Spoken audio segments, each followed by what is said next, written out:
Boa noite a todos. Declaro aberta a 26ª sessão ordinária relativa ao 194º ano acadêmico. Parabenizamos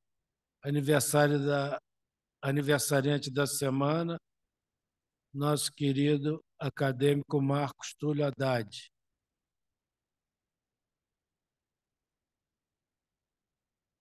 Comunico ao plenário o recebimento das atas e dos pareceres da secção de Medicina e da secção de Cirurgia, que depois de lidos e considerados em ordem, os documentos ficarão à disposição da Secretaria, segundo o artigo 32 do Regimento Interno.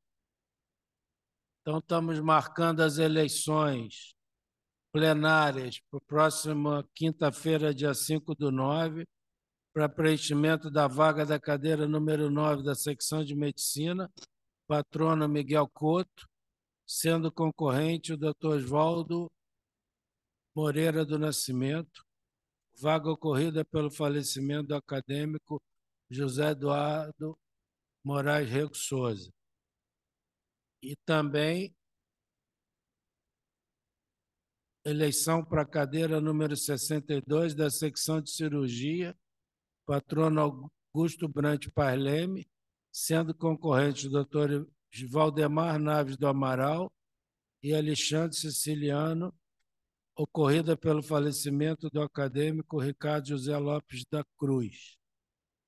Comunico também, senhores acadêmicos, que ontem nós tivemos uma reunião de diretoria muito profícua, que acabou perto de 11 horas da noite, e nessa reunião foi discutido sugestões de alteração muito importantes do Estatuto e do Regimento após receber as sugestões do corpo acadêmico até o mês de janeiro. Depois, a comissão, composta por 5 acadêmicos, acadêmico Carlos Gesta, acadêmico José Galvão Alves, acadêmico Walter Zin, acadêmico Eduardo Lopes Pontes e acadêmico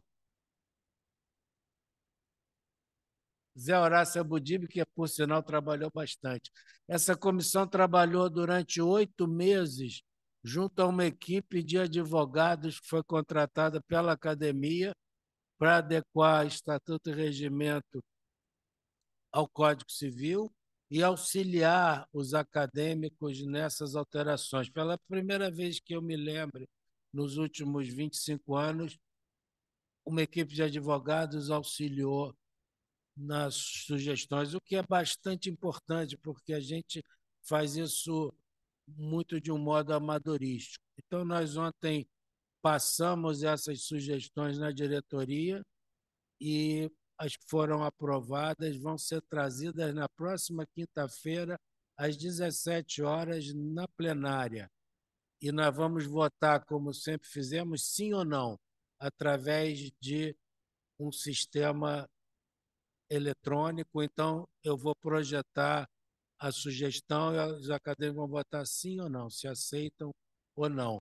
E nós vamos aproveitar às 17 horas, porque nós vamos ter quórum, né? Nós precisamos de 50 acadêmicos. Se a gente não conseguir fazer isso, vai ser complicado depois a gente tocar isso. Então, foi um esforço muito grande dessa comissão, junto com esses advogados, e a gente acha que tem assim, alterações importantes.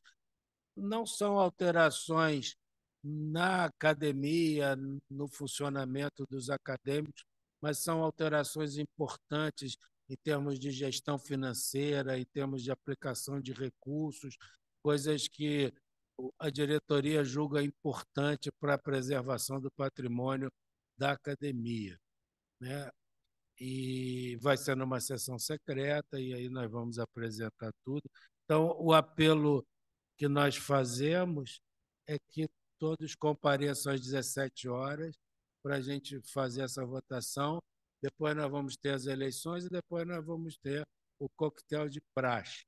A diretoria ontem não foi sugestão minha, não vou falar de quem foi, mas a diretoria sugeriu, então, que não tenha chá acadêmico às 17 horas para que nós pudéssemos votar aqui, não atrasando as eleições, e aí, no máximo, 19 horas, nós vamos fazer o congressamento.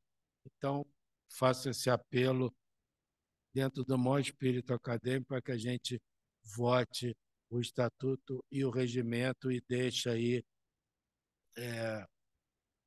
as nossas alterações para a próxima gestão poder fazer uma administração tranquila. Está em votação a aprovação das atas do 24ª e 25ª sessões ordinárias. Se alguém tiver alguma sugestão, por favor, pode se manifestar presencialmente ou remotamente. Remotamente não estou vendo nenhuma solicitação. O acadêmico Walter Gin, como sempre nos ajuda, já mandou uma retificação que já foi feita, obrigado. Era uma retificação na redação. Se não tem nenhuma alteração, vamos passar então às comunicações dos acadêmicos. Abre a palavra, bancada acadêmica Margarete Dalcomo com a palavra.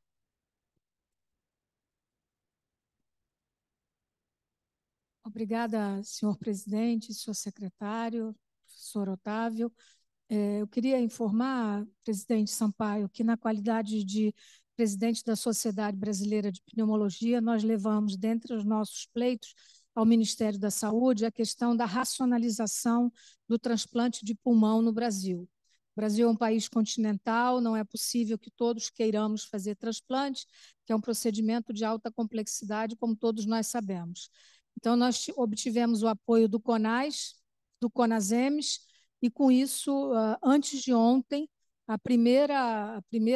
digamos, o primeiro local foi Minas Gerais, junto ao FMG, que tem um corpo técnico muito qualificado para o transplante de pulmão, e nós negociamos com a Secretaria de Estado da Saúde o fornecimento do ECMO, que é absolutamente indispensável.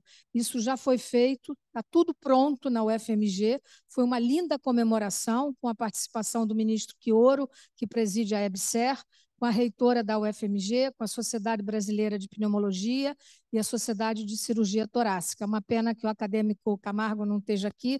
A nossa proposta é muito objetiva de racionalizar geograficamente. Então, Minas Gerais passaria a receber os pacientes do Centro-Oeste e do Espírito Santo, o Rio Grande do Sul continua com seu programa, São Paulo igualmente, porque São Paulo é muito grande, o Rio de Janeiro, que nesse momento recomeça, dando conta do Sudeste do Brasil, e nós agora estamos no momento de ver no Nordeste do país que serviço poderia ser otimizado nesse sentido. De modo que eu acho que essa é uma notícia que a academia tem que tomar ciência e eu espero que isso prospere, que nós possamos testemunhar realmente a reativação do transplante de pulmão nas condições no Brasil. Muito obrigada. Muito obrigada. Cadê Margarete Dalcomo pela excelente notícia? Cadê Pedro Novelino para falar?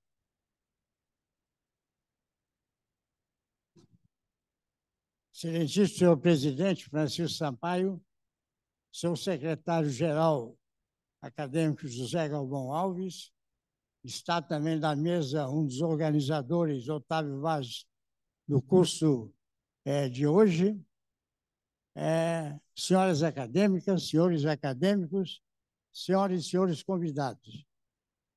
Senhor presidente, no sábado passado, nós tivemos a honra de representar Vossa Excelência na conclusão do curso MBA de Gestão para Médicos, em parceria com a Universidade Estácio de Sá. Foi, evidentemente, uma sessão das mais emocionantes. O número que terminou o curso, enfim, a MBA será explicitado pelo acadêmico Rossano Fiorelli, e nós estivemos juntos com ele e com o acadêmico Maurício Nunes Ibrahim.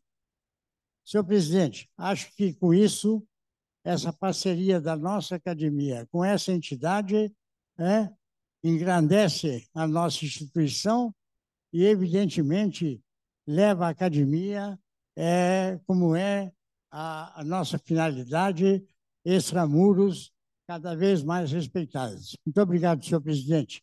Gostaria que o acadêmico Rossano Oibarim Márcio complementasse, por gentileza. Obrigado, acadêmico Novelino. Aproveito a oportunidade para agradecer todo o esforço do acadêmico Rossano durante os 2 últimos anos. Na verdade, ele é que cuidou disso em nosso nome. Então, Rossano, muito obrigado. A academia lhe agradece profundamente. Está com a palavra. Muito obrigado, excelentíssimo presidente, professor Francisco Sampaio, secretário professor Galvão, professor Otávio, no seminário de hoje. Realmente, no sábado, houve a conclusão da primeira turma do MBA Executivo em Gestão Médica, parceria entre a Academia Nacional de Medicina, IBMEC e IDOMED.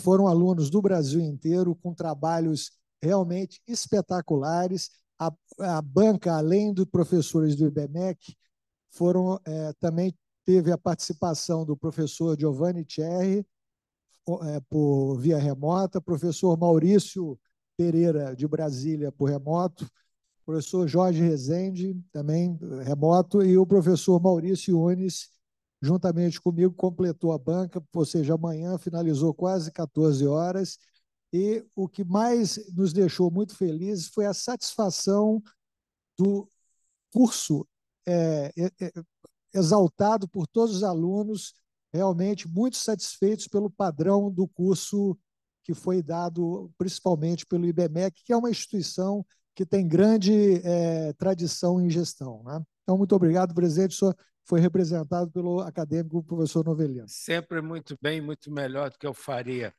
E, Rossano, também importante ressaltar que é o primeiro curso do Brasil de MBA exclusivamente para médicos. Eu tive semana passada, o reitor do IBMEC é meu paciente há muitos anos e ele comentou da satisfação dos alunos, né, e do impacto que isso tem tido. Acadêmico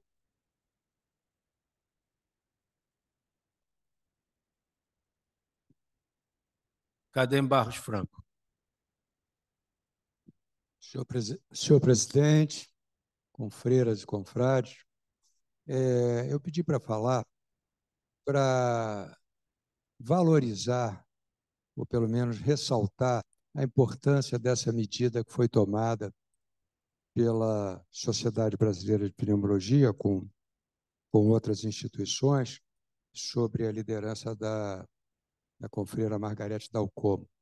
Na realidade, o Brasil ficou muitos anos atrasado em relação a transplante de pulmão, e quem pratica a medicina sente a falta que isso faz e o drama que isso é determinado em relação ao transplante de pulmão. Então, essa iniciativa de tentar fazer regulamentação no sentido de outras áreas de transplantes que não sejam aquelas áreas inicialmente são consideradas de excelência, como Porto Alegre, São Paulo, é absolutamente fundamental, importantíssimo para aqueles que têm possibilidade de ter uma melhora de qualidade de vida e vêm morrendo na fila de espera, sem nenhuma esperança de obter sucesso. Então, eu queria falar no sentido de, como médico atuante nessa área, como isso será importante para toda a população brasileira com doença de pulmão terminal e que pode se beneficiar com as diversas áreas de referência em todo esse Brasil. Os parabéns à Margarete e à sociedade por essa iniciativa. Obrigado, acadêmico Barros Franco. Acadêmico Jair de Castro. Boa noite, senhor presidente Francisco Sampaio, secretário Galvão, confrades e confreiras. No dia 26 de setembro passado, foi comemorado o Dia Nacional da Surdez. Esse dia é um dia de conscientização sobre o problema das pessoas que têm dificuldades de audição no Brasil no último censo de 2010, nós tínhamos mais de 10 milhões de pessoas com deficiência auditiva e certamente esse censo que vai ficar pronto brevemente, teremos muito mais pessoas.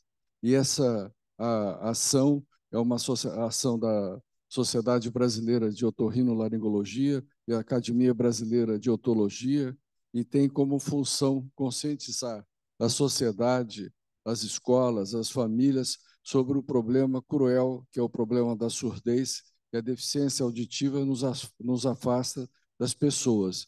E nós temos no Brasil um programa de triagem auditiva neonatal que permite fazer o teste da orelhinha, e esse teste tem mais achados do que o teste do pezinho. E se esse diagnóstico for feito precocemente, nós podemos reabilitar essa criança com implante coclear até os 24 meses. Então, eu queria deixar aqui a mensagem para a Academia Nacional de Medicina sobre a importância do tema do tema da surdez e respeitar as pessoas com deficiência auditiva. Muito obrigado. Obrigado, acadêmico Jair de Castro. Realmente é um tema fundamental. Nós temos na universidade 2 turmas de deficientes auditivos e já com uma idade um pouco avançada, e eles têm muita dificuldade, inclusive familiar. Eu acho que tem que ser feito também trabalho com a família rejeita, eles brigam, são infantilizados, é muito difícil. Nós temos tido problemas, mas estamos conseguindo andar com essas 2 turmas. É bastante difícil. Professor Jair de Castro, novamente, acadêmico Jair de Castro. Só para encerrar, tem uma pequena frase que fala assim: as pessoas não têm paciência com deficiente auditivo e têm toda a paciência do mundo com o deficiente visual. Isso mesmo. Acadêmico Maurício Nunes, e para aí com a palavra.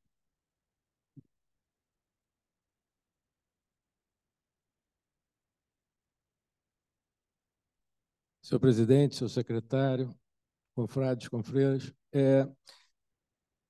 essa semana nós assistimos na mídia, muitos de vocês devem ter visto, um fato que deixou a comunidade nefrológica muito orgulhosa.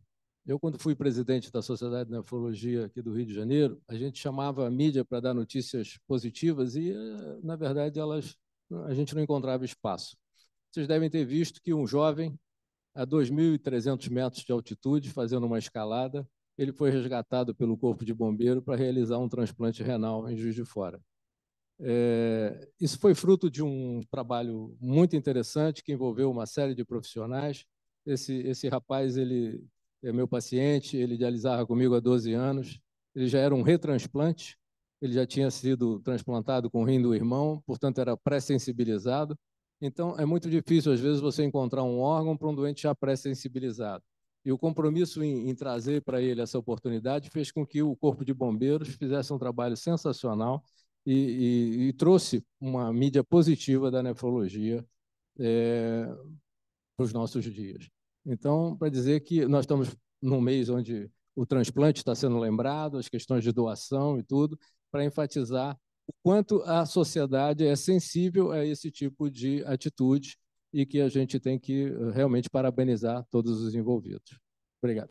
Muito obrigado, cadê Maurício Nunes, pelo relato. Cadê Marcelo Morales com a palavra?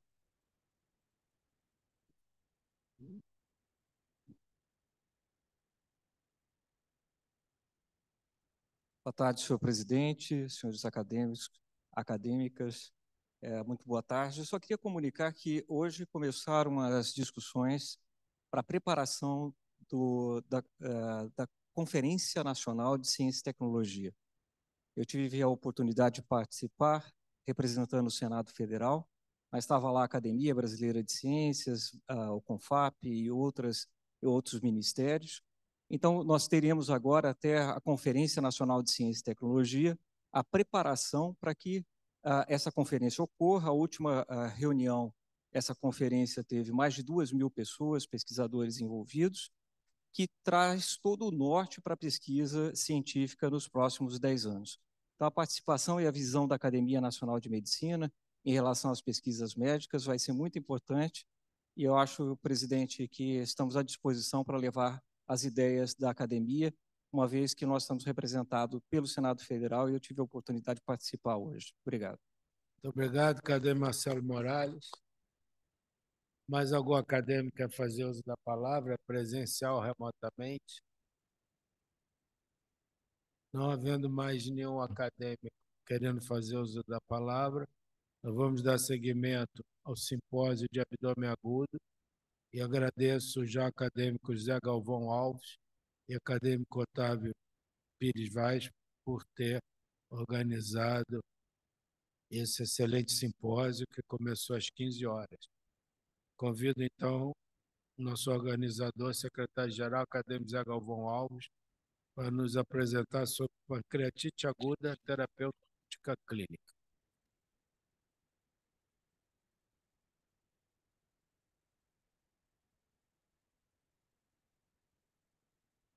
Obrigado. Boa noite, excelentíssimo senhor presidente, acadêmico Francisco Sampaio, meu querido amigo Otávio Vaz, que juntos organizamos esse simpósio, com muito carinho, excelentíssimos senhores acadêmicos, senhora acadêmica, boa noite a todos. Esse é um dos temas mais importantes da medicina de urgência, especialmente a medicina clínica, uma vez que a sua frequência aumenta anualmente em todo o mundo, como nós poderemos ver à frente. Além disso, tem um impacto, talvez seja a maior motivação dessa apresentação, na mudança, e a única mudança real nessa apresentação dos anos anteriores, em que a hidratação na pancreatite aguda mudou. Então, isso é importante, eu vou falar mais à frente, mas é frisar que esse é um tema marcante na sobrevida do paciente com pancreatite.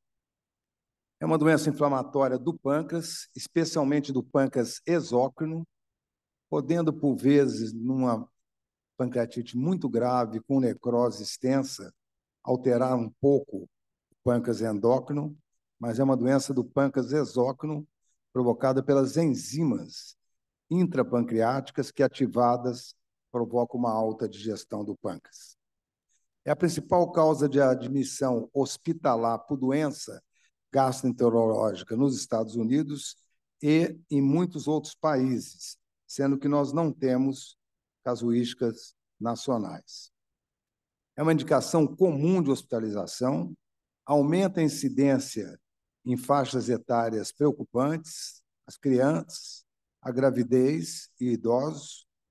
Nas crianças, sabidamente pela descoberta das pancreatites geneticamente transmissível, talvez o aumento delas e a identificação, ou por uso de drogas anticonvulsivantes, como o ácido valproico, que é uma causa importante de pancreatite aguda. Na gravidez, pela formação de microcálculos durante a gravidez, que não eram identificados antes, porque a ultrassonografia convencional não conseguia identificá-lo, e crises repetidas de pancreatite numa mesma gravidez obriga-nos a fazer uma ecoendoscopia que identifica esses microcálculos. E nos idosos, pela grande e crescente, pelo grande uso e crescente uso de drogas em geral. Tem duas grandes formas, a forma leve é a principal, mas tem duas grandes formas que levam a consequências piores. Uma é a forma moderada, que aumenta a morbidade da doença, não muito a mortalidade, a morbidade, as complicações, e especialmente a forma grave, que aumenta a mortalidade de modo preocupante, e a identificação desta forma é extremamente importante. Mais do que isso, a prevenção dessa forma é muito importante. Portanto, mais ou menos 300 mil internações ano nos Estados Unidos através do setor de emergência. Em 2002, nós tínhamos 9,48 casos por mil pacientes que chegavam no hospital. Depois, em 2013, isso passa a 12.019, que é 10 anos depois, mostrando que é uma doença em ascensão. É uma doença ainda muito complexa sob o aspecto especialmente terapêutico e de curso muito variável, né? Nós nunca sabemos como vai evoluir uma pancreatite aguda. Eu não vou me deter em todas as suas etiologias. Esse tema nós escolhemos que hoje fosse colilitíase e suas complicações, tanto que, em seguida, quem vai falar é o professor Raslan, Samir Raslan, que vai falar da terapêutica da pancreatite biliar, e depois, meu caro Otávio vai falar sobre colicistite aguda, cujo agente mais comum é a litíase biliar. Então, a litíase biliar volta a ser um tema extremamente significativo, principalmente a microlitíase. Inúmeras outras causas são descritas na literatura. Álcool e cálculo são as duas mais comuns. Em terceiro lugar está a hipertrigliceridemia, e aqui vai uma pequena mensagem na hipertrigliceridemia. O doente chega com pancreatite aguda, faça a coleta do sangue e manda fazer um lipidograma. Isso as emergências não aceitam, aqui não faz isso, aqui não faz isso. Você fala, mas a suspeita é pancreatite, e se eu não pegar nessa fase, eu talvez perca a oportunidade de diagnosticar como causa a hipertrigliceridemia, porque o triglicerídeo deverá estar acima de 1.000. E, às vezes, dificulta o próprio diagnóstico. Eu já vi casos com 12, 13 mil de triglicerídeo e amilase e lipase normais, porque, quando muito, muito alto, o triglicerídeo impede e inviabiliza a dosagem das enzimas pancreáticas. Outras inúmeras causas, a se destacar a causa medicamentosa. Eu não peço que consigam ler esse slide, mas é só para mostrar que o número de medicamentos que estão implicados com pancreatite aguda, crescente na literatura, a se destacar hoje os hipoglicemiantes por via subcutânea, né? Esses mais modernos, como o Ozempic, por exemplo, e os medicamentos hipolipemiantes, né? Contra hipercolesterolemia, como as estatinas, só para trazer duas drogas do uso comum do dia a dia. Então, está atento à droga como causa de pancreatite aguda. A etiopatogenia ainda tem uma interrogação, mas as duas principais causas recaem sobre a obstrução do ducto pancreático por migração de um microcálculo que atravessa o cístico, atravessa o colédoco, impacta na papila, onde desembocam o colédoco e o víscero. E a obstrução da papila faz com que a bile, com uma pressão maior, reflua para dentro do trato pancreático e, refluindo, ativa as enzimas pancreáticas, tripsinogênio e tripsina, e desencadeia uma cascata inflamatória de interleucinas ou sistemas de cinina, bradicinina e tudo mais, enzimas digestivas com autodigestão do pâncreas. O ponto, ou a pedra angular da terapêutica dessa condição, se o diagnóstico é feito precoce, repousa sobre uma coisa tão simples que diminui, às vezes, a mortalidade de 20%, 30% para 2%, que é a hidratação adequada desses pacientes. Nem mais, nem menos. A adequação na hidratação. A doença se divide em duas grandes formas. A primeira é leve ou moderada. O que significa isso? Na forma leve, não tem nenhuma alteração de função orgânica, não tem insuficiência respiratória, não tem insuficiência renal, não tem estabilidade hemodinâmica, não tem nenhuma alteração orgânica no paciente na forma leve. Na forma moderada, você tem uma pequena alteração. Durante 48 horas, o indivíduo pode desenvolver uma insuficiência orgânica, ou respiratória, uma dessaturação, ou um aumento de creatinina em torno de 1,8, e a partir deles, 2 ou mais, mas se reverte essas condições. Elas são reversíveis, quer seja com cuidados respiratórios durante 48 horas, quer seja com uma boa hidratação fundamental nas primeiras 48 horas. Com isso, o fato de ter essa pequena alteração Na forma leve, não morre ninguém, teoricamente, da doença. E na forma moderada, morre 1 a 3% só pelo fato de desequilibrar um dos nossos sistemas orgânicos. Mas quem mata mesmo essa doença é a pancreatite aguda grave, que tem como marco duas coisas: insuficiência de órgãos, insuficiência respiratória, insuficiência renal, insuficiência hepática, encefalopatia chamada pancreática, desidratação muito grave com hipovolemia, instabilidade hemodinâmica, descompensação cardíaca, quer dizer, a forma grave, quanto mais falência de órgão, maior a mortalidade. E a mortalidade na forma grave, caracterizada a forma grave como insuficiência de pelo menos um órgão no organismo, é maior do que 20%. É uma diferença muito grande, de 1 a 3% para 20%. E nas primeiras 24 horas, nós não sabemos quem é esse doente. Nós não sabemos quem vai desenvolver necrose. E o grande mecanismo que pode evitar isso é uma adequada hidratação. Podemos também avaliar o paciente quanto à gravidade. Pela idade, a literatura traz como acima de 60 anos maior risco de evolução grave. As comorbidades, por exemplo, por que o indivíduo morre na forma leve?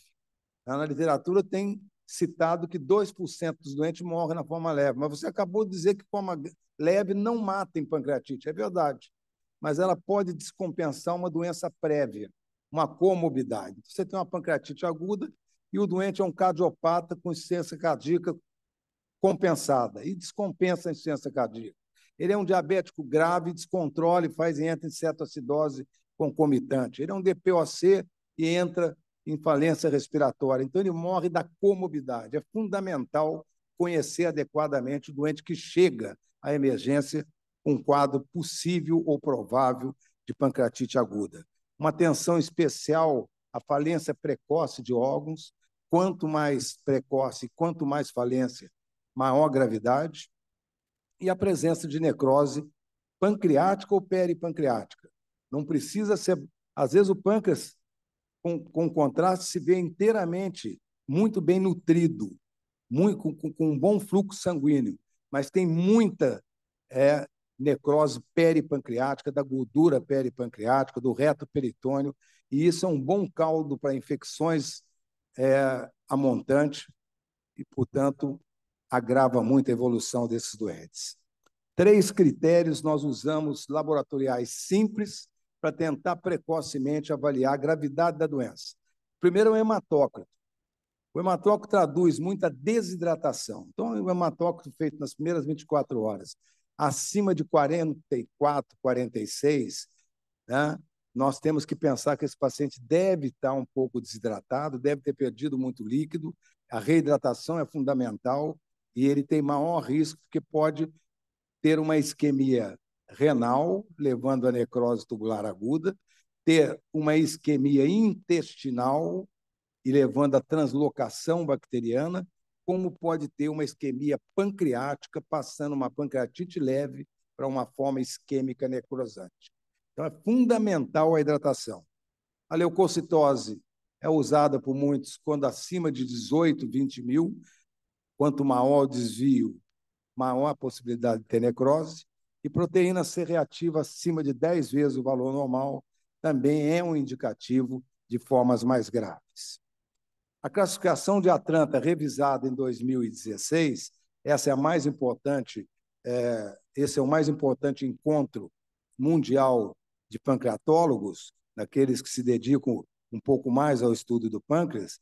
Essa revisão de Atlanta trouxe e se mantém até hoje, quase 10 anos depois, como método diagnóstico 3 coisas que tem que estar presente, pelo menos 2.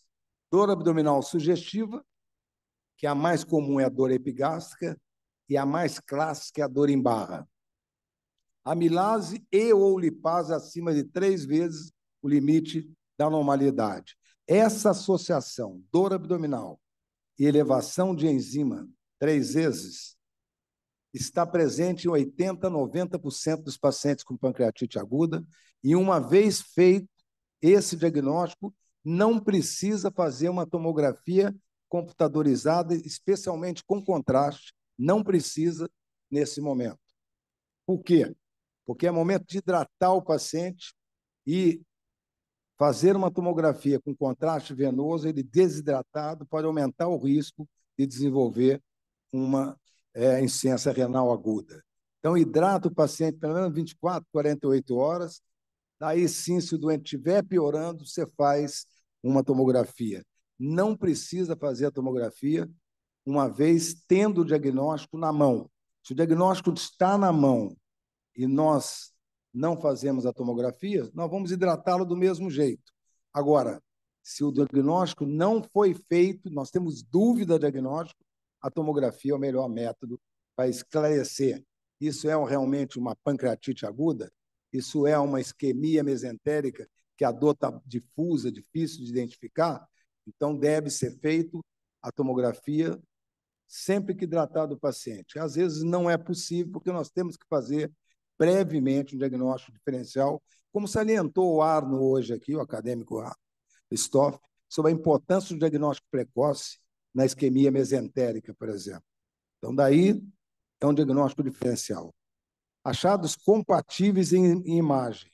Suponhamos que o indivíduo chega com uma dor em barras e fala, isso deve ser uma pancreatite. Faz amilase, lipase normais. Como é que eu vou ver o diagnóstico? Eu não tenho o diagnóstico. Eu tenho que ter 2 fatores. Daí eu faço a imagem nos pacientes que não alteraram as enzimas a níveis de 3 vezes o limite superior. Isso aqui é para mostrar e valorizar a importância da hipovolemia, um estudo que abrange quase 7.000 pacientes, que mostra que os pacientes que tinham um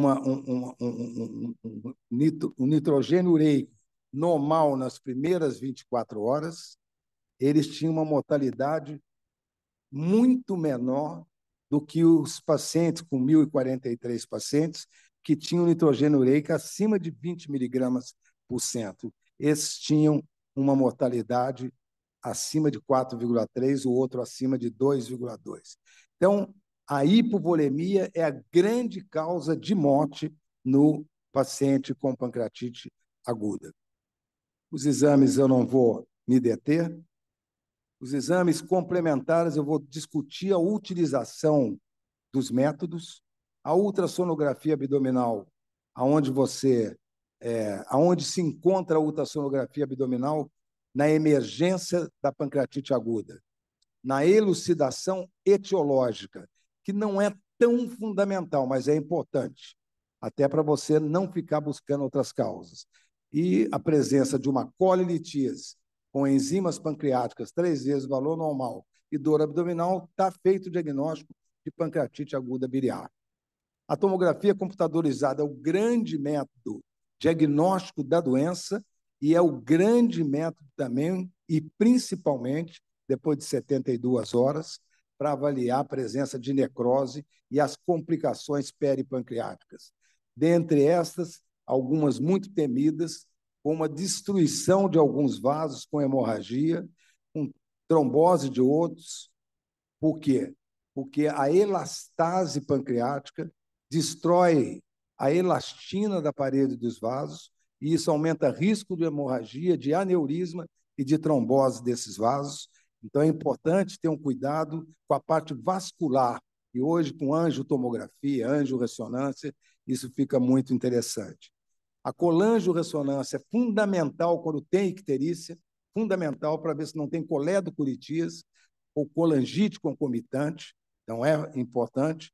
E a ecoendoscopia CPRE está muito bem indicada quando nós vamos fazer uma abordagem da via biliar. O doente está com colangite, pancreatite e colangite, isso acontece em cerca, na literatura, de 8% a 11% dos casos. Nesses casos, a CPRE com papilotomia pode ser guiada com ecoendoscopia e isso pode ajudar na avaliação desses pacientes. Meus próximos e últimos slides, a ressuscitação hídrica. Por que é importante? Isso é um artigo que roda o mundo no momento, da New England de 2022, que muda um pouco a reposição volêmica nos pacientes com pancreatite aguda.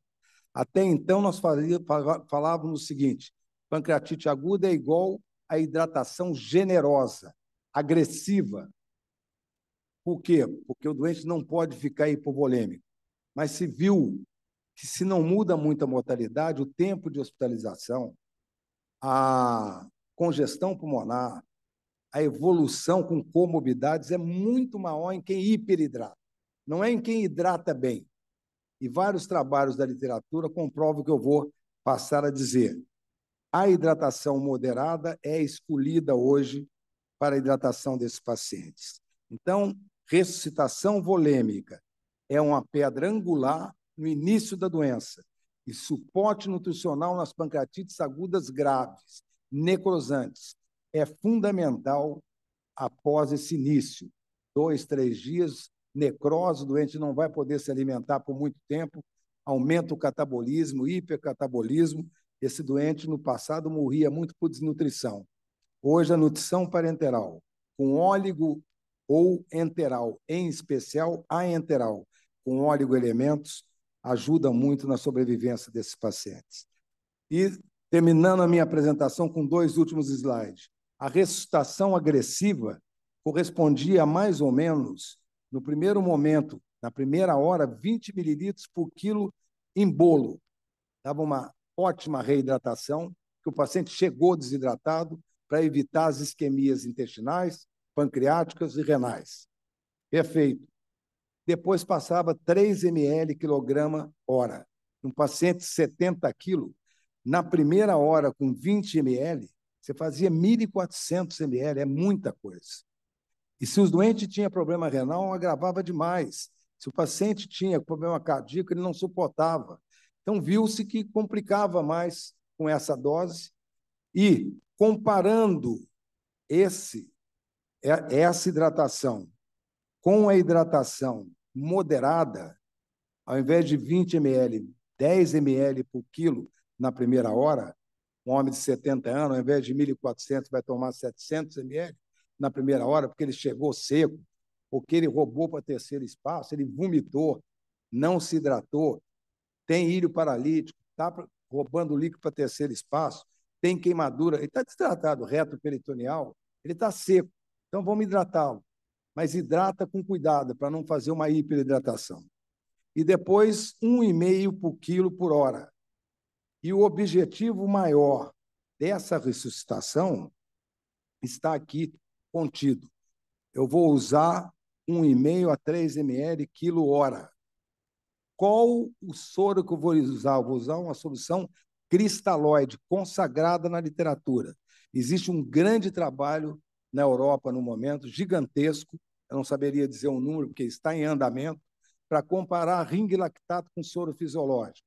A vantagem até hoje está sobre o ring lactato, com pequenas vantagens, mas não de mudança de mortalidade, mas de melhor evolução clínica. Mas corre em paralelo a presença do soro fisiológico. Se eu não tenho ring lactato, eu posso usar o soro fisiológico com a mesma tranquilidade. E qual é o meu objetivo? Esses pacientes, principalmente os mais graves, eles ficam com sonda vesical, deve urinar 0,5 mililitros por quilo hora. 0,5 mililitros, quanto é isso? Metade do peso. Se o indivíduo tem 80 quilos, você tem que urinar 40 ml por hora.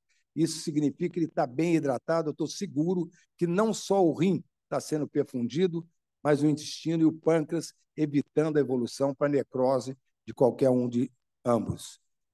A pressão arterial média deve ser mantida entre 6,5 e 8,5, o hematócrito entre 35 e 44, e um cuidado muito especial em conhecer o paciente que você vai tratar.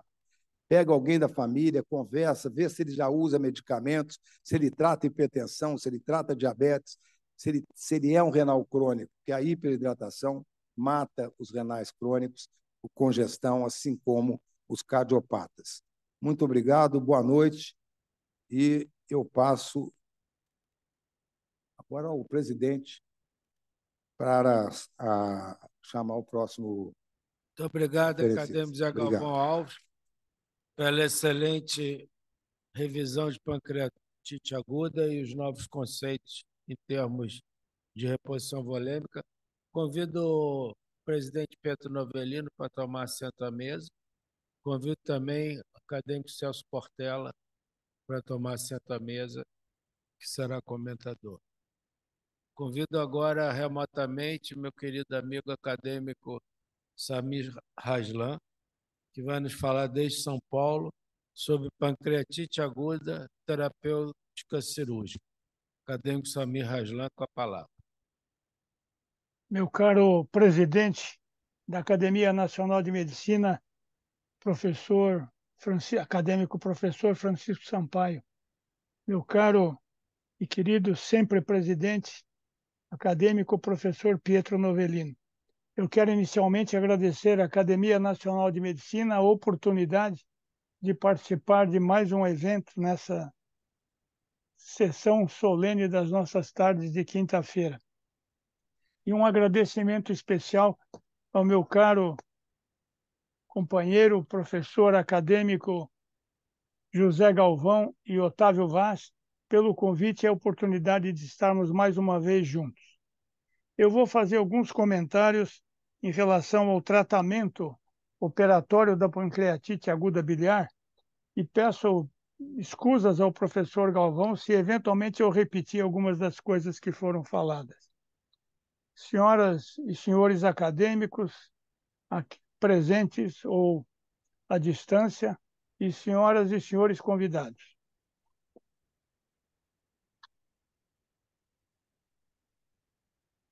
Não está rodando aqui. Não está rodando o meu slide aqui.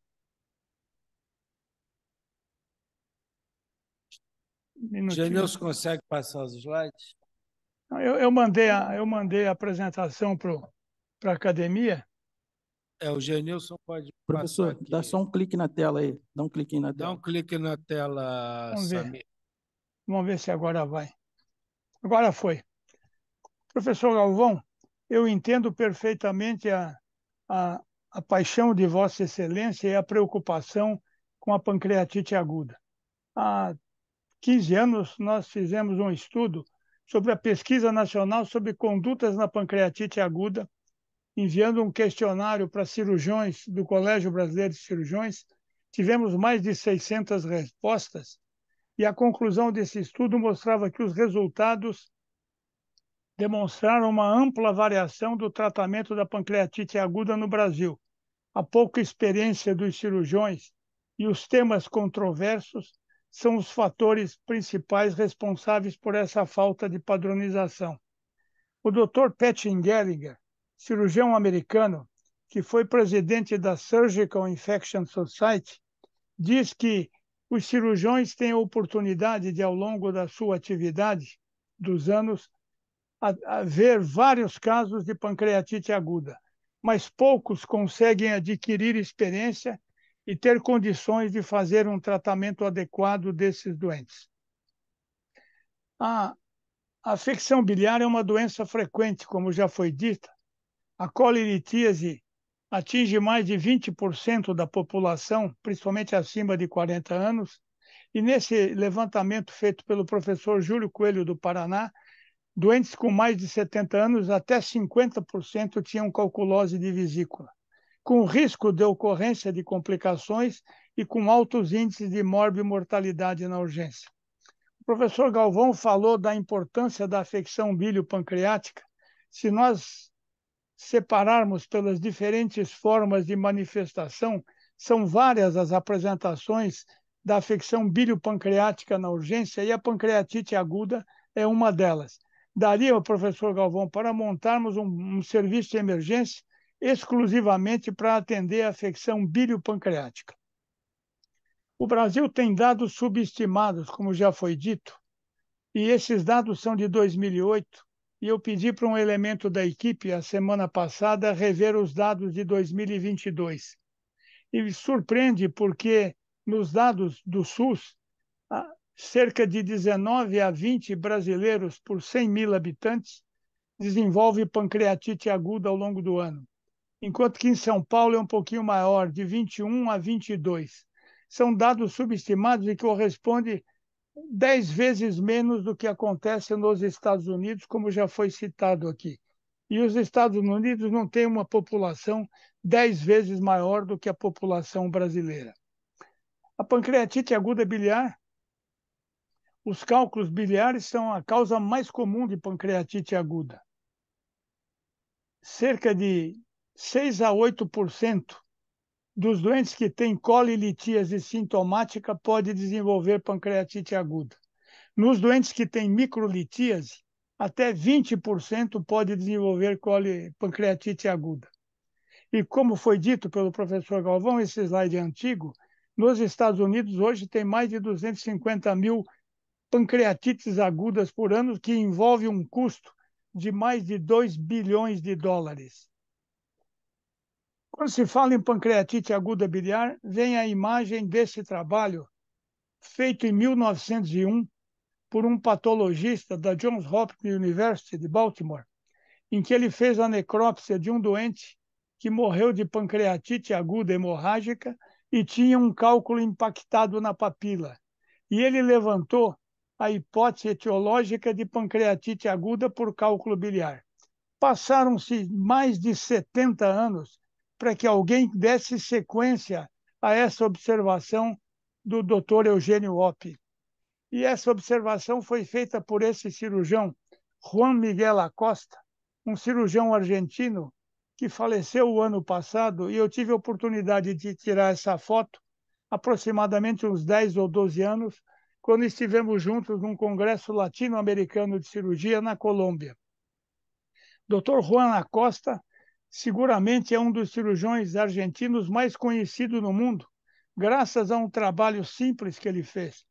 Ele separou 36 doentes com pancreatite aguda e cálculo na vesícula, e fez uma coleta de fezes durante 10 dias, e fez a tamização dessas fezes, peneirou essas fezes. Em 95% desses 36 doentes, havia cálculos, microcálculos biliares nas fezes.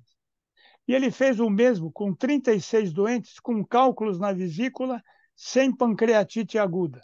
E apenas 8% dos doentes tinham cálculo nas fezes, mostrando a relação do cálculo biliar com a pancreatite aguda.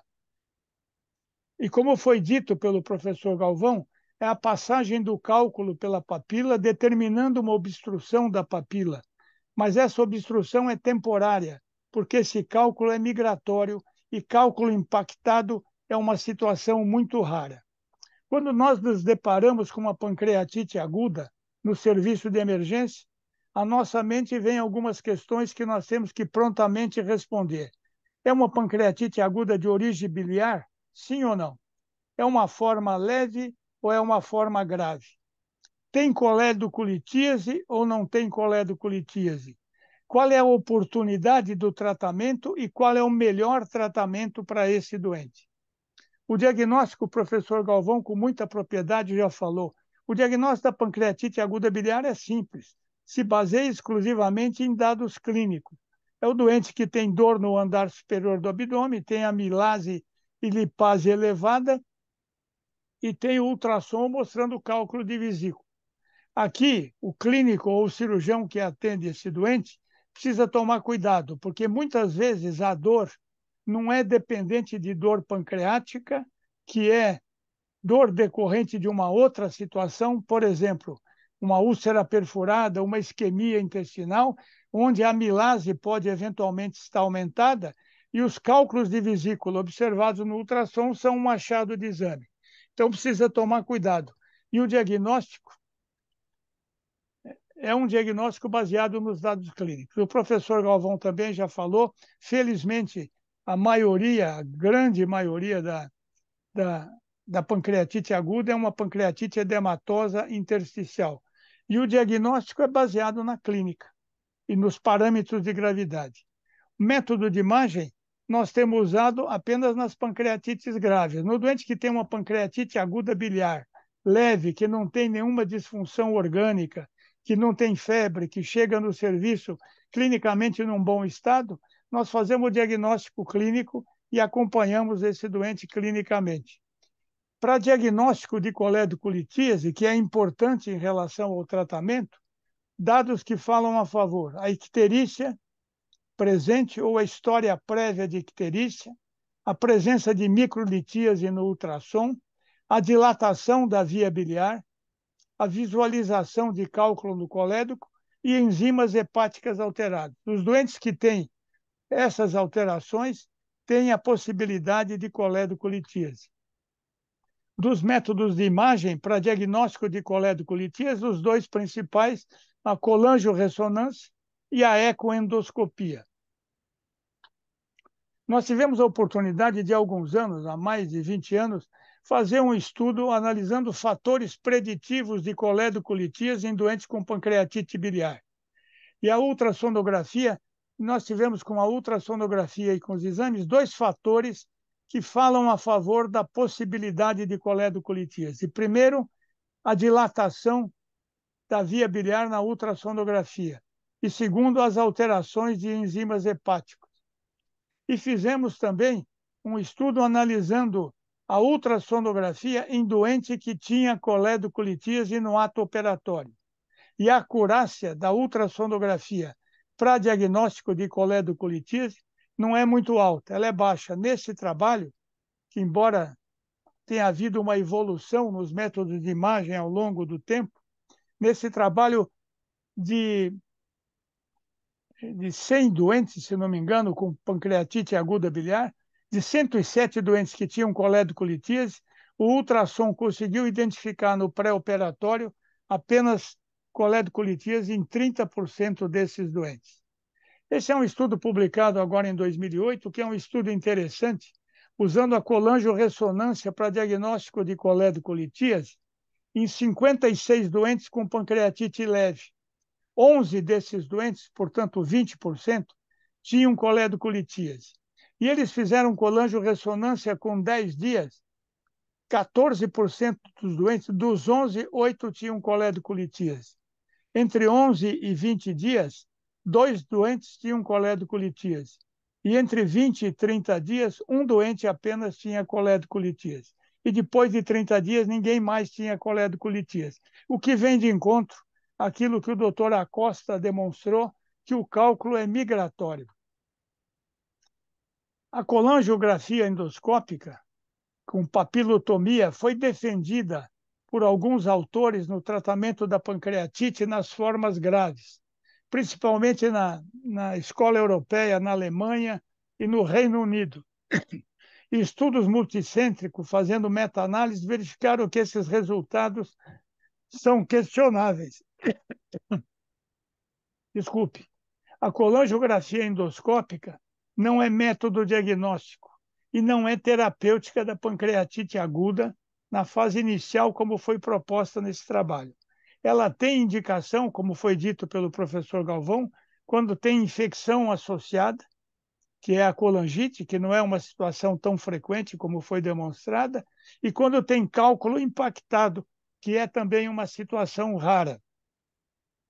Nesse trabalho recente, publicado no Lancet há 2 anos, esses autores analisaram o emprego da tratamento conservador da forma grave da pancreatite aguda, comparada com a papilotomia feita pela colangiografia endoscópica.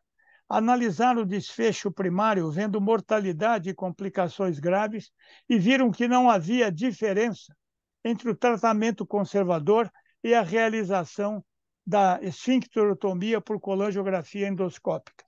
E aqui tem um dado importante que nós observamos em um estudo há 20 anos, que quando se indica muito sistematicamente a colangiografia endoscópica, o que acontece? Muitos desses exames são normais e o doente acaba ganhando uma papilotomia desnecessária, sendo que os custos e os riscos dos procedimentos não são analisados.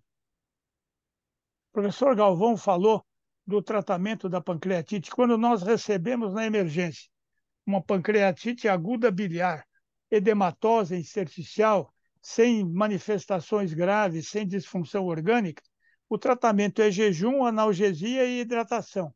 E o que nós observamos? Que em 48, 72 horas, esse doente melhorou dos sintomas, reduziu os níveis das enzimas pancreáticas, desapareceu a dor e ele está numa condição praticamente normal.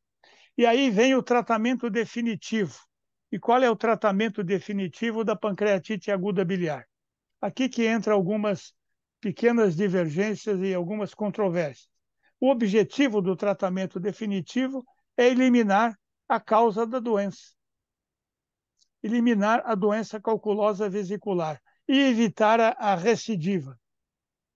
Assim, o tratamento operatório pode ser dividido em 3 situações. Primeiro, o tratamento precoce e imediato da pancreatite aguda biliar.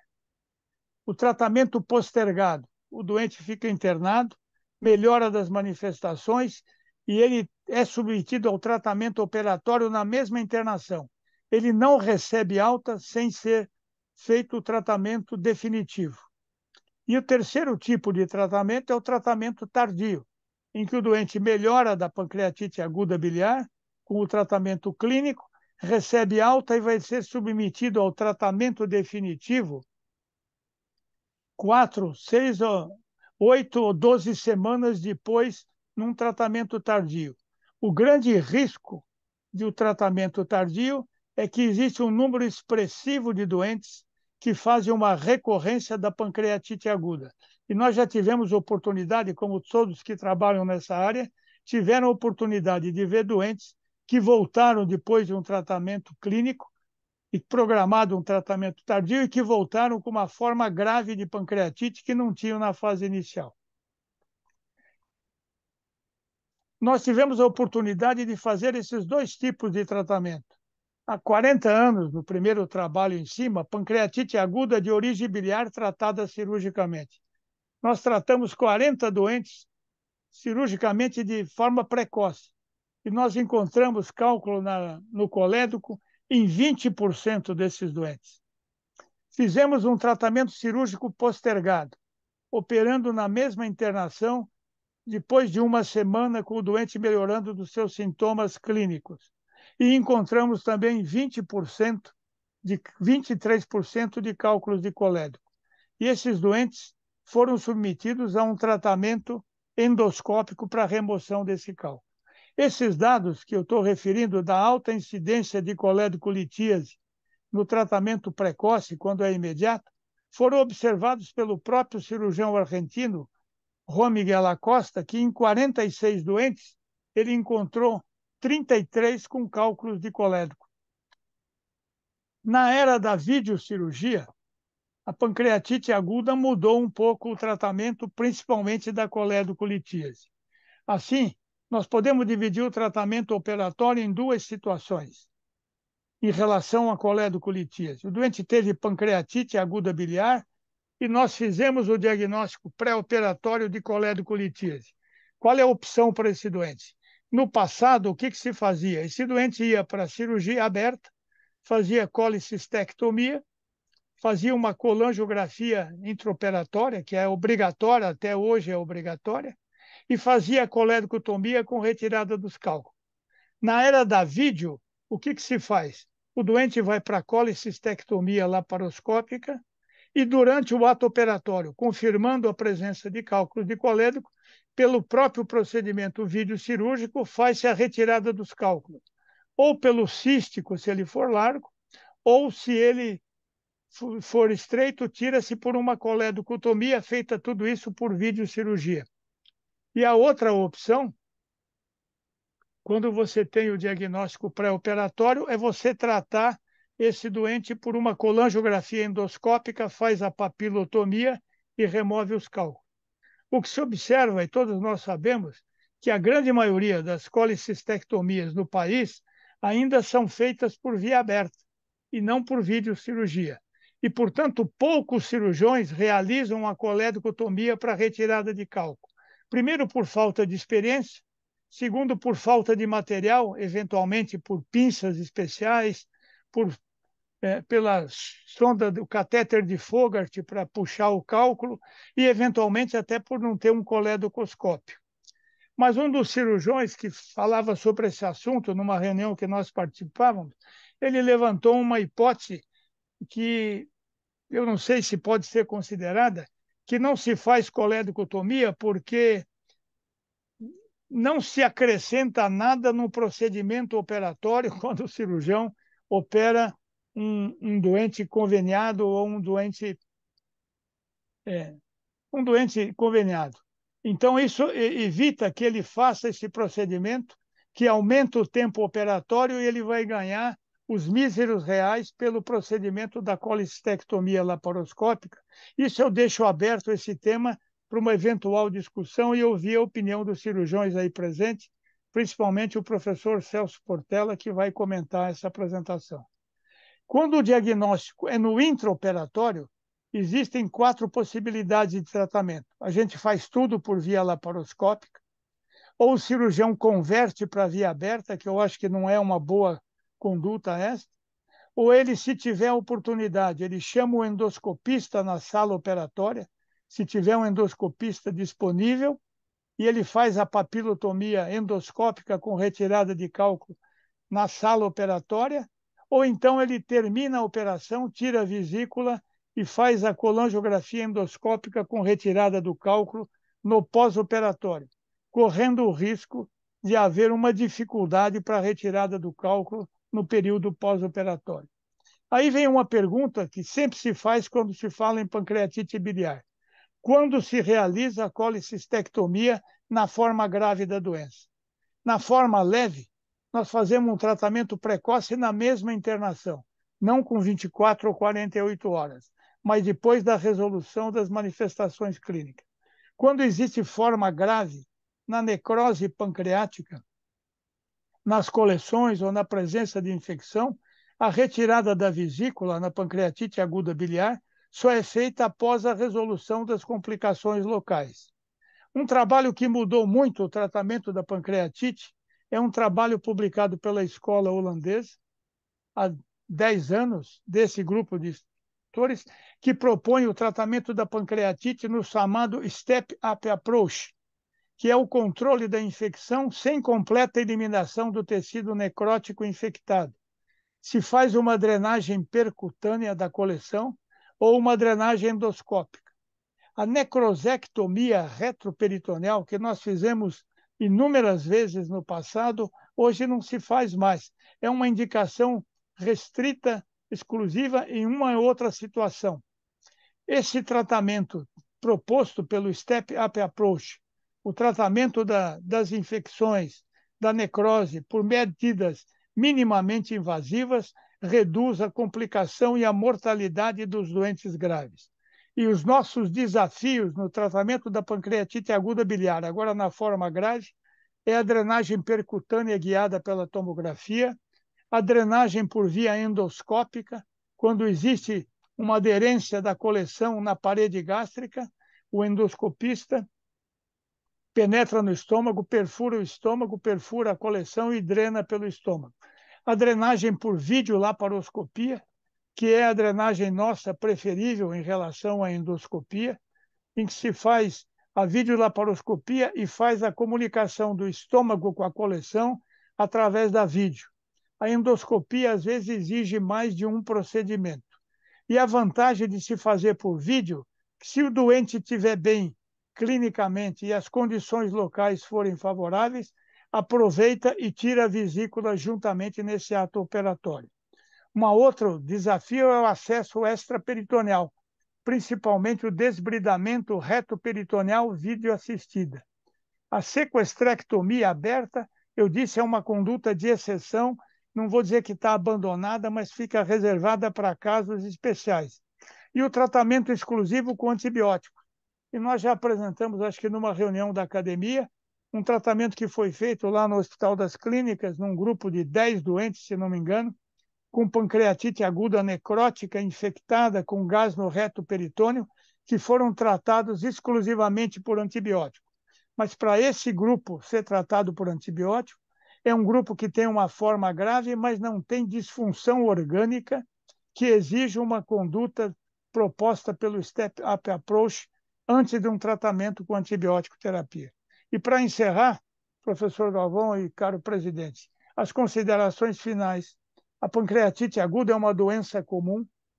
a forma leve em 85% dos casos, a colilitíase é a principal etiologia. Quando nós não temos evidência de cálculo na ultrassonografia, cálculo de vesícula, obrigatoriamente nós temos que fazer uma ecoendoscopia. Temos que excluir ou confirmar a coledocolitíase para orientar o nosso tratamento operatório. Fazendo ressonância ou a ecoendoscopia, existe uma alta probabilidade de identificar cálculos no colédoco, até 20% nós vimos, agora diminuiu. Não sei se o professor Galvão também tem a mesma opinião, se diminuiu a ocorrência de coledocolitíase, talvez pela alta taxa de colicistectomias laparoscópicas. Nos Estados Unidos, são realizadas cerca de 850.000 a 900.000 colicistectomias, sendo que 95% delas todas por videocirurgia. A colangiografia não é exame diagnóstico, é um exame terapêutico, e a colicistectomia nós fazemos na mesma internação.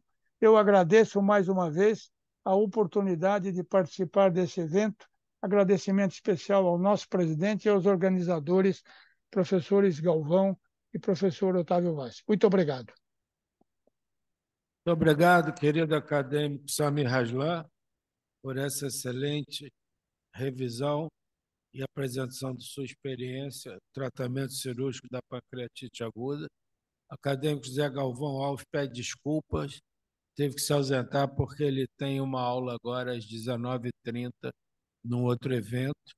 E convido agora, então, o nosso querido acadêmico Otávio Pires Vaz, que vai nos falar de colecistite aguda. Com a palavra, acadêmico Otávio Vaz.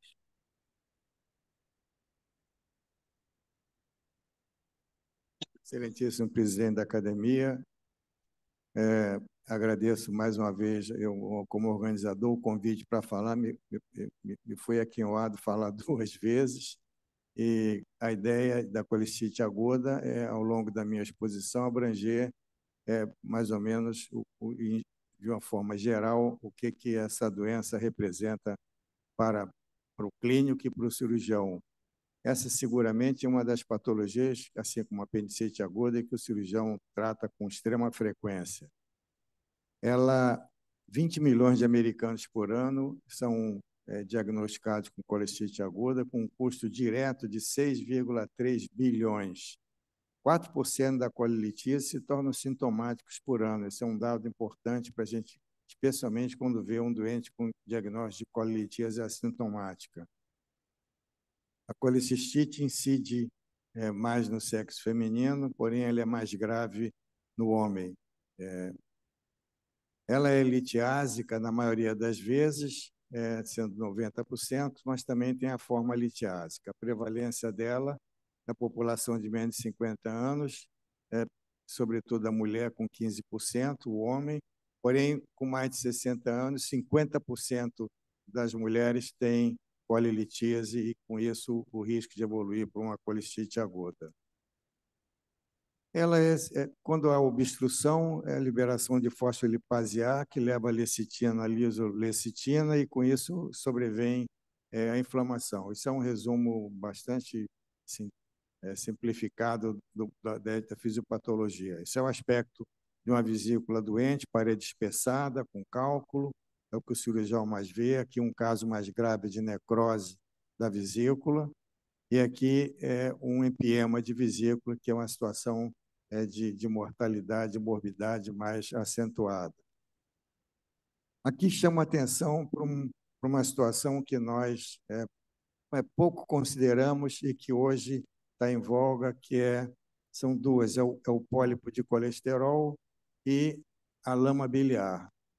O pólipo de colesterol, que nós sempre passamos por cima, assim, sem dar muita importância, está hoje relacionado à pancreatite aguda, especialmente em mulheres jovens que têm esse cálculo, esse pólipo diagnosticado e têm uma evolução de vida, uma expectativa de vida prolongada. A lama biliar, 3% dos doentes com pancreatite aguda têm lama biliar. Então, hoje, a lama biliar, especialmente se a doente tem algum sintoma, alguma disfunção se caracterizando por um desconforto no hipocôndrio direito, se ela tem esse diagnóstico. Hoje se discute muito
importância especial, especialmente os hospitais de comunidade, os community hospitals nos Estados Unidos, onde muitos dos cirurgiões não estão qualificados para operar uma via biliar difícil. E esse guidelines dá a esses cirurgiões a ideia da dificuldade que, eventualmente, eles vão encontrar. Então, a colicite leve, moderada, tem suas alterações de exame laboratorial e clínico, a grave, comprometimento cardiovascular, enfim, hoje um guideline bastante conhecido.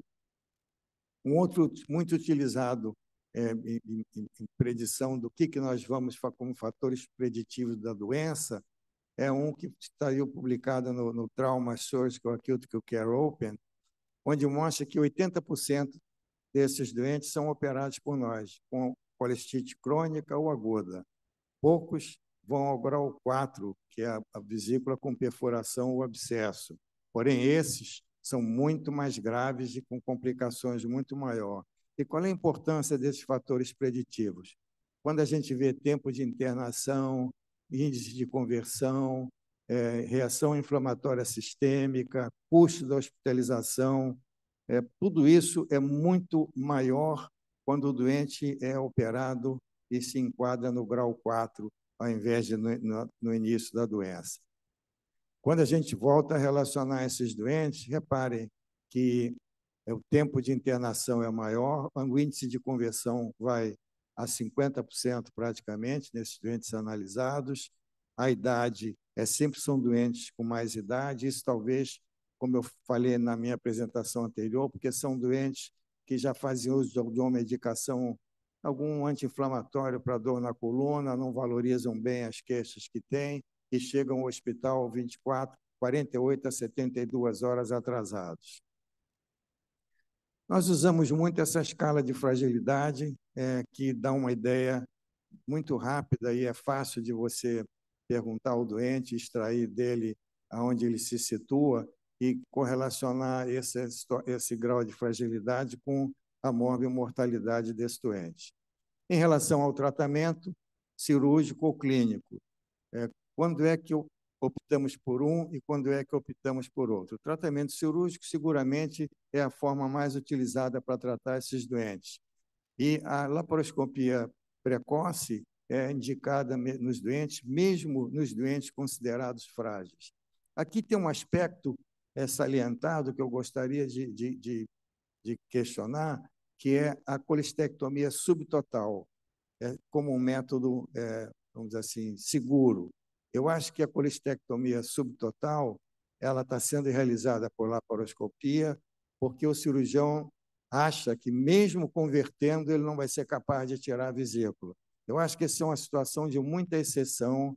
Foi mostrado aqui pelo Antônio Eiras, vesícula residual, com também problemas de colestite aguda futura. Então, eu acho que isso é uma tentativa de adaptação da doença ao método. Preferencialmente, a cirurgia biliar, os problemas da cirurgia biliar devem ser resolvidos numa única intervenção. É muito ruim deixar para resolver no futuro, porque isso pode tornar essa operação futura extremamente complexa. O ideal é operar esse doente na internação ou até o primeiro dia. Isso vamos dizer assim, é preconizado e é feito hoje nos maiores centros. Quando eu me formei, estava se discutindo muito se operava o doente na fase aguda ou se esfriava o processo e operava 6 semanas depois. Hoje isso saiu da discussão, uma vez que a operação precoce é mais indicada. O tratamento cirúrgico envolve várias: colestectomia laparoscópica convencional, robótica, cirúrgica, colecistostomia e colecistostomia percutânea. A colestectomia convencional está salientada aqui porque não é vergonha nenhuma se fazer uma colestectomia convencional e se sentir diminuído porque não foi capaz de fazer uma laparoscópica. E olha só, nos Estados Unidos, na Europa e no Japão, 88% só dos doentes são submetidos à laparoscopia. E se a gente for olhar isso com mais cuidado, 20% apendicectomia. Colectomia, então, 11%. Nós estamos habituados a raciocinar em doentes que procuram grandes centros, com cirurgiões qualificados, muito bem treinados e que realizam esses processos minimamente invasivos com muita segurança. Porém, isso não é uma realidade brasileira, não é uma realidade americana e não é uma realidade europeia. As complicações da laparoscopia são relacionadas ao trocáter, à agulha diverge, quem não faz aberta, como nós fazemos sistematicamente aberta, hemorragia, infecção, a dor excruciante, que é raro, nós tivemos um caso, está relacionado mais à condução da anestesia, e, enfim, trombose venosa, lesão da via biliar, pancreatite, coisas que são comuns e que podem acontecer na laparoscópia. A cirurgia robótica, ela é utilizada também, e eu acho que é um pouco de exagero, mas ela, por exemplo, ela só tem uma vantagem que eu acho que é um instrumental bastante bom e permite ao cirurgião ser o controlador da sua visão. Ela, em algumas situações, ela é bem, eu acho que é um pouco vantajosa, por exemplo, em doentes que têm uma dissecção muito difícil, como é o caso de um empiema de vesícula, esse doente, ele se beneficiou da operação por robótica, uma vez que eu acho que seria muito difícil por laparoscopia. Não impossível, é claro, eu já vi apresentações, já tive a oportunidade de me envolver em colestectomias de laparoscópica bastante difíceis, mas, nesse sentido, o robô, pelo controle que se tem de aproximação da lente e tudo, você ser o seu próprio controlador e você ter um instrumental, uma visão muito boa, ele às vezes facilita. A colecistostomia tem sido muito falada hoje e ela, volto a dizer, ela deve ser utilizada especialmente nos centros que não estão preparados para, vamos dizer assim, os doentes serem operados com a gravidade do quadro que eles apresentam. Então, eu acho que a colecistostomia é uma opção para postergar a cirurgia. Eventualmente, nos Estados Unidos, hoje, tem a equipe de fígado, a equipe do rim, a equipe de não sei o quê. Então, isso dá tempo ao doente que chega na emergência a ser melhorado e ser depois operado por um pessoal que está mais qualificado e que vai correr menos risco de processo. Ela tem ajuda muito, tem uma resolução boa, repare, a melhora em 5 dias é grande. E nesses doentes 45, teve um doente só de sepse biliar que faleceu e 8 pelas comorbidades, eram doentes idosos.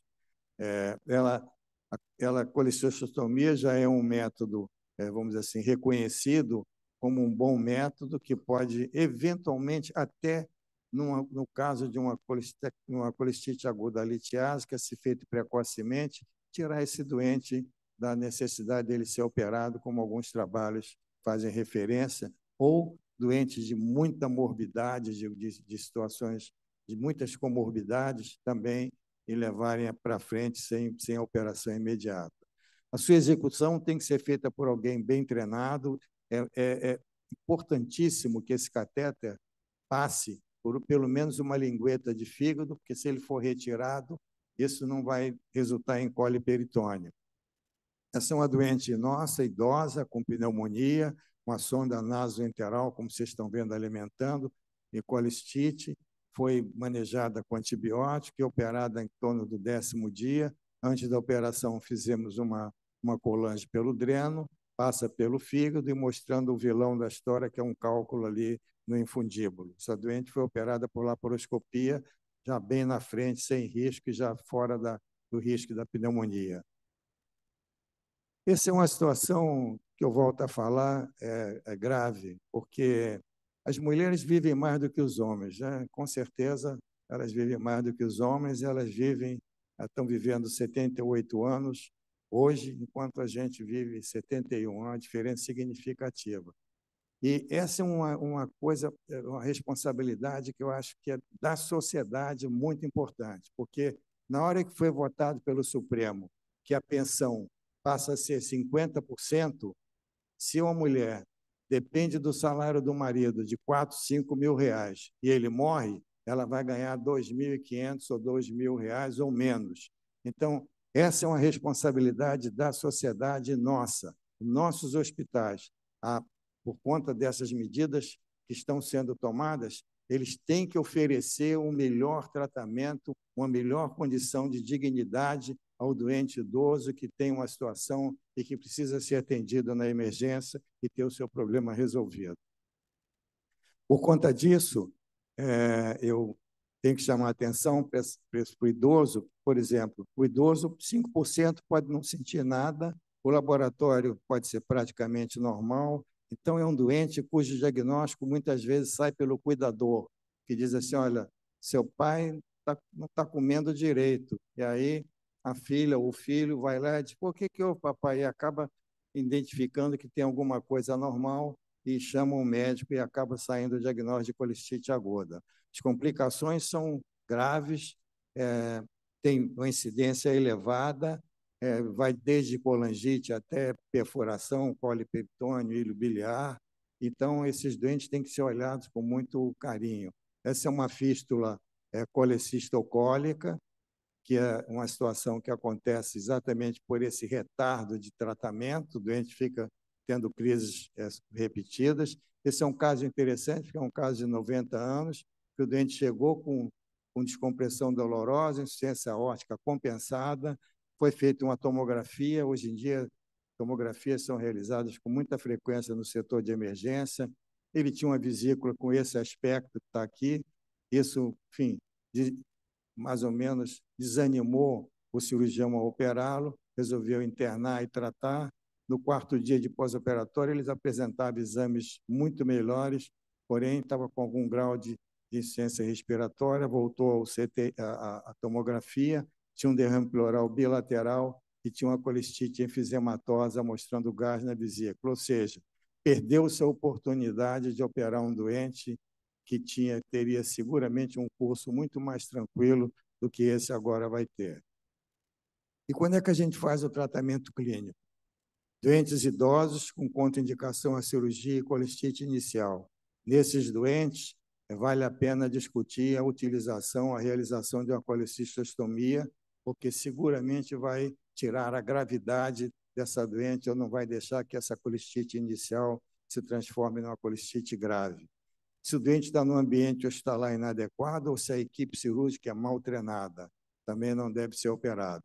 E essa é uma decisão que deve ser tomada preferencialmente por uma equipe multidisciplinar.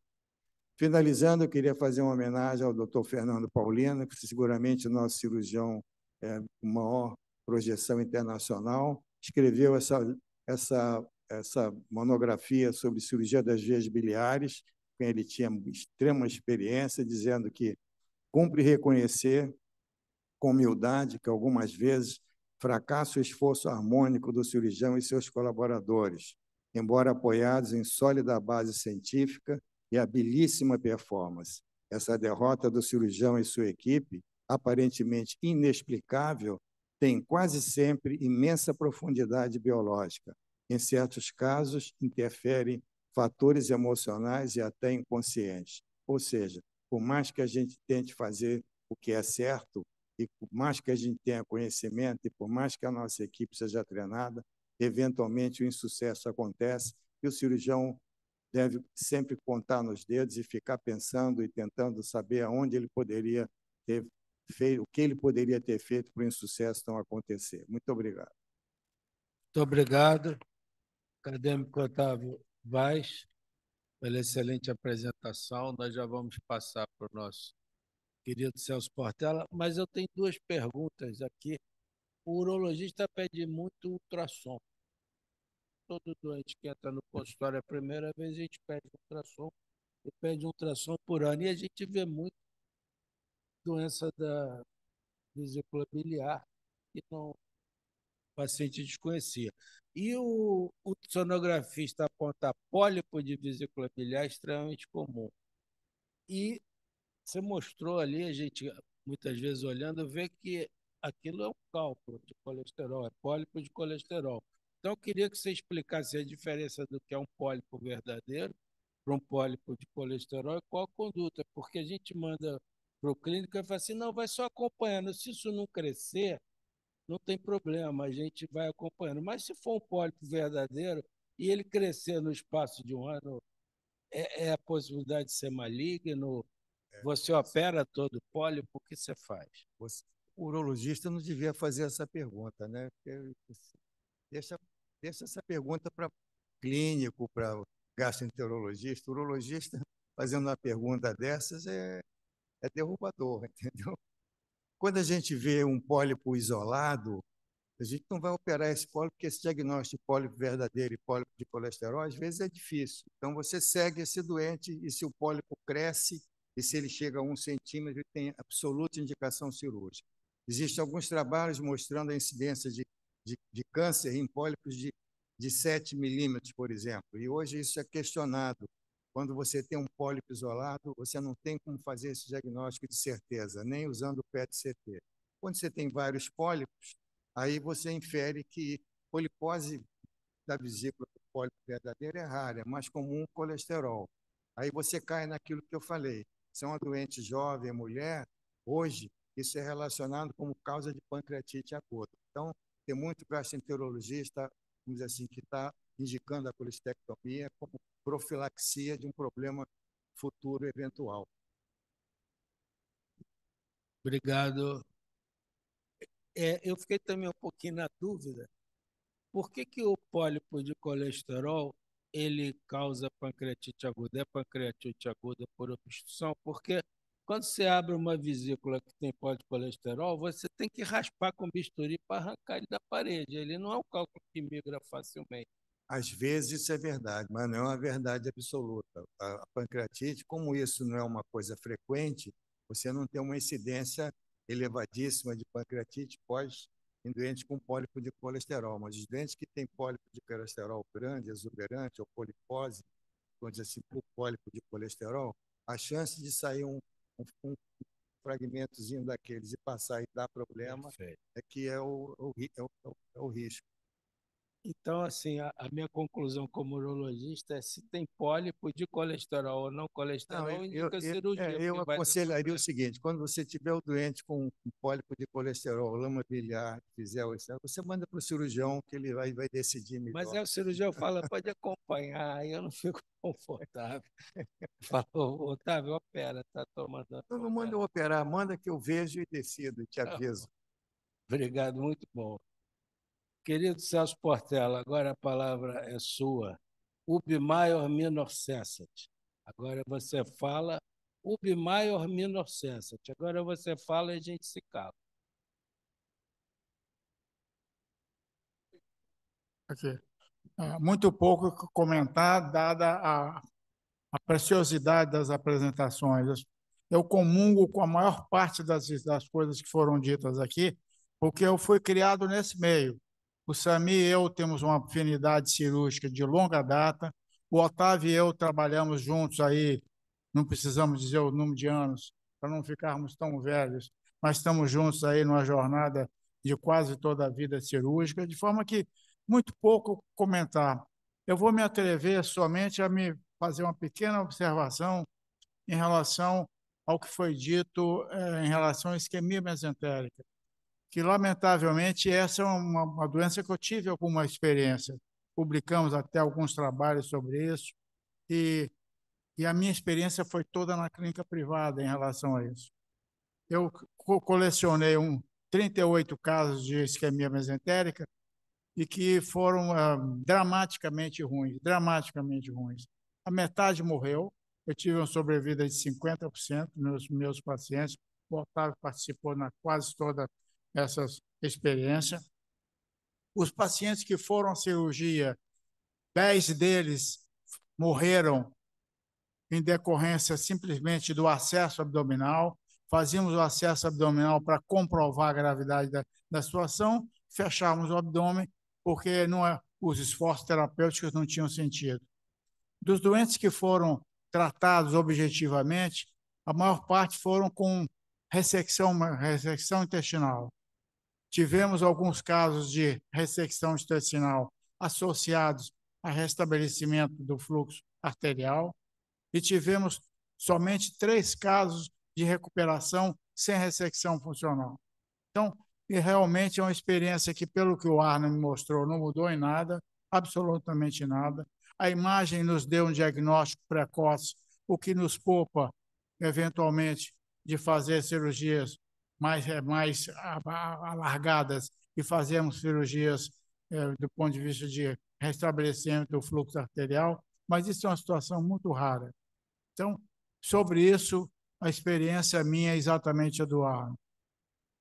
Em relação à pancreatite aguda, eu diria que o cirurgião ele atua em 2 momentos. Isso já foi dito aqui, só para configurar bem. Na pancreatite edematosa, ele atua precocemente, estou me referindo à pancreatite biliar. Ele espera o declínio do quadro clínico e laboratorial e ainda com o paciente internado, ele atua na via biliar.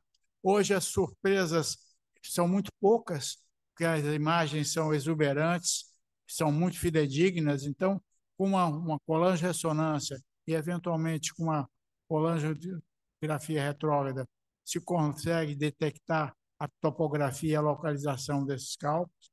Na fase aguda, o cirurgião só atua na fase aguda quando o cálculo está impactado na porção terminal do colédoco. Isso é muito raro. Eu nunca tive a oportunidade de participar de um caso como esse. A maior parte da participação é no doente internado, que tem a sua pancreatite regredida em 48, 72 horas, e ele, então, na mesma internação, ele faz a cirurgia. A atuação do cirurgião é mais tardia. Ele atua principalmente na fase de infecção. E aí eu tenho alguma coisa a dizer, porque eu, durante muito tempo, era chamado para ver esses doentes na fase de pancreatite grave, necrohemorrágica, com abscessos, e eu dei preferência nessa época ao acesso extraperitoneal.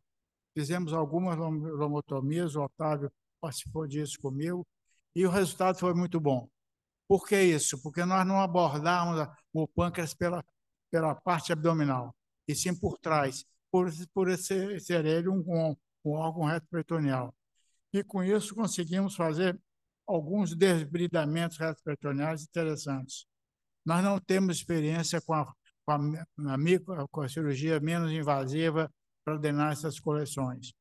Sabemos que o pseudocisto e as coleções, hoje em dia, são perfeitamente abordadas pela via endoscópica. Hoje em dia se dispõe de um excesso de procedimentos que podem drenar isso por via endoscópica, de forma que essa parte está resolvida. Em relação ao que o Otávio falou, eu estou inteiramente de acordo, pensamos igual. Uma coisa que me inquieta, que você perguntou, é a participação dos pseudopólipos ou dos pólipos de colesterol, e que vem normalmente associados à microlitíase. Cada vez mais o cirurgião é chamado para operar a microlitíase. É uma situação que eu não me sinto confortável. Ontem mesmo operei uma microlitíase, mas é decepcionante você operar um doente, abrir a peça e ver aquela bile discretamente espessa.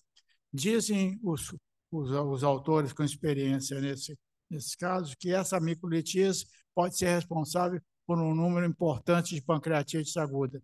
E nós, por uma questão até de não queremos confrontar uma realidade dessa, operamos. Mas lhe digo que não sou muito confortável nessa indicação. Não sei o que o Otávio pensa, mas eu acho que a microlitíase, operamos, volto a dizer, ontem eu operei uma microlitíase, mas é uma situação que não é confortável. Não me sinto ainda o suficientemente convicto que essa entidade é uma entidade que vai gerar, no futuro, pancreatite importante. O que a literatura registra, diga-se de passagem. De forma que eu não quero me alongar mais. Como eu disse, as apresentações foram excepcionais e muito pouco a dizer e muito mais a concordar. Muito obrigado, acadêmico Celso Portela. Abro agora a palavra à bancada acadêmica presencial e remotamente. Acadêmico Francisco Nicanor. O Galvão foi embora? Sim, eu me desculpei em nome dele, que ele precisava dar uma aula bom. na sequência. Saber a respeito da microlitíase, que ele é um dos grandes fornecedores de microlitíase. Excelentíssimo senhor presidente Francisco Sampaio, ex-presidente Pietro Novelino, acadêmico Celso Portela, acadêmico Otávio Vaz, confrades, confreiras, meus plateia presente. Eu queria aproveitar e fazer umas considerações em pediatria, em cirurgia pediátrica, que é a minha área. Então, são 3 considerações. As anemias hemolíticas, classicamente no Brasil, a anemia falciforme, é uma causa de litíase biliar. Então, nós temos uma frequência de cirurgia para litíase biliar de colecistectomia nos pacientes de anemia hemolítica. Os hospitais encaminham os pacientes para nós operarmos com relativa frequência os pacientes de anemia hemolítica. O Brasil tem uma população de raça negra e mestiço, então temos muita anemia hemolítica e é uma causa comum. Com os adventos das UTIs neonatais e pediátricas, aumentou o número de litíase biliar nas crianças. Os fatores são nutrição parenteral, os diuréticos e os antibióticos e a longa permanência dos pacientes acamados. Então, a gente tem uma incidência maior de litíase biliar nesse grupo também, embora essas crianças diagnosticadas logo após a saída da UTI, elas podem ser tratadas conservadoramente, que um grupo significativo delas, essa litíase vai desaparecer espontaneamente. E, obviamente, que nós temos visto hoje crianças com obesidade, alimentação errônea, alterações do colesterol e com um índice muito maior de litíase biliar. Então, a criança nessa faixa etária, que normalmente é adolescente ou pré-adolescente, com litíase, nesses casos a gente indica a cirurgia sim. E nos 3 grupos nós temos uma baixa incidência de pancreatite. Muito obrigado. Obrigado, acadêmico Francisco Nicanor, por essa informação, que para mim foi novidade, das crianças em UTI, né, e com anemia falciforme, realmente desconhecia e acho que acrescentou a nossa cultura geral. Muito obrigado. Sua experiência em UTI pediátrica é enorme, né, e foi muito bom. Querido acadêmico Fernando Vaz, os urologistas conhecem bem litíase biliar, então o Fernando vai falar também. Não, eu só queria fazer uma coisa. Talvez o terceiro ou quarto trabalho médico que eu fiz na minha vida foi quando eu fui trabalhar como médico no Hospital do Servidor do Estado e escrevi um trabalho com meu pai, doutor Sanches, a propósito de 12 casos de colecistite aguda na criança operados no Hospital do Servidor do Estado. Naquela época, o diagnóstico era feito por colecistograma, e na criança isso era muito complicado, o diagnóstico era eminentemente clínico, era laparotomia. E é surpreendente que esse problema continue a rodar com esse desconhecimento e com essa dificuldade de fazer o diagnóstico, agora com toda a imaginologia que nós temos. Eu não posso dizer quantos tinham anemia hemolítica, que eu acho que nem sabia disso naquela época. Eu sei que lá por volta de 68, 69, eu já tinha participado de 12 casos de colecistite aguda na criança. E é um problema que continua a existir. Obrigado, Fernando. Então, sua experiência também com criança corrobora o que o Nicanor falou. Eu ainda me lembro, não sei se usava muito, mas do radiologista mandar o sujeito sair na rua, tomar um caldo de cana e voltar para fazer um bom colecistograma, porque a vesícula contraía bem. Era o que se tinha na época. Não sei se alguém lembra disso. A refeição era ovo. O sujeito com ovo também. Ele fazia o colecistograma, fazia o raio-x, aí ele comia um ovo. A vesícula tinha que contrair 50%. Se ela não contraísse 50%, isso tinha uma discinésia vesicular, e isso podia ser a causa dos sintomas que ele tinha, e o doente era operado. E tinha a famosa vesícula preguiçosa, né? O que vocês têm a dizer, nossos doutos cirurgiões, sobre a vesícula preguiçosa?